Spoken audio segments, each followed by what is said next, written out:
বলছি ঘটক বাবু, এ কোথায় নিয়ে আইছেন আমারে? তুই আমার এত বড় উপকার করেছিস আর তোর একটা সারপ্রাইজ দেবো না? বলছি আমার আবার কেলাবেন টেলাবেন না তো? দেখ এখন তোর সাথে কি ঘটনা ঘটে। কই গো, বাড়ি আছো কি না? কে? আরে বাইরে এসে দেখো কে। আরে ঘটক মশাই আপনি? হ্যাঁ হ্যাঁ, বলছি তোমার নাতনি কই? ওই তো ফোনে ওর বান্ধবীর সাথে কথা বলছে। বলছি এই ছেলেটাকে চিনতে পারলাম না। পারবা পারবা, একটু পরে চিনতে পারবা। বলছি তোমার নাতনি ডাকো দেখি। মধু, মধু, কি ঠাম্মি ডাকছো? আয় রে আয়, ঘটক বাবু আইছে, তোরে ডাকতিছে। এ বাবা, দেখি সৌম, কি বলবে বলে তোরে। দেখ শোন কি হয়েছে। দাদু, বলছি তোর জন্য একটা সম্বন্ধ নিয়ে আইছি, দেখ পছন্দ হয় নাকি। ওরে বাবা আগের তো বলবা তো। তা বলছি ছেলের বয়সটা একটু বেশি বেশি মনে হচ্ছে। বয়সের কথা ছাড়ো, সরকারি চাকরি করে। তাহলে চলবে, কোনো সমস্যা নাই। বাবা, আমাদের গ্রামে এত ভালো মেয়ে আছে আমি তো জানতাম না। কি গো গোসাই, পছন্দ? আপনার পছন্দই আমার পছন্দ। এই আমার পছন্দ দেখলে হবে না, বিয়ে কি আমি করবো না তুমি? না মানে আপনার পছন্দ হলে আমারও পছন্দ।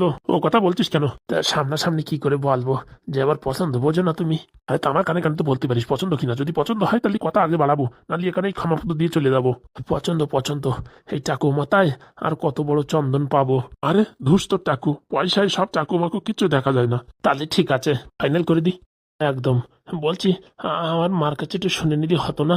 আরে তোর মার কি করে মানে লাইনে আনতে এসে আমার জানা আছে, তুই টেনশন করিস না। আচ্ছা, তাহলে দুগ্গা দুগ্গা বলে শুরু করে দাও।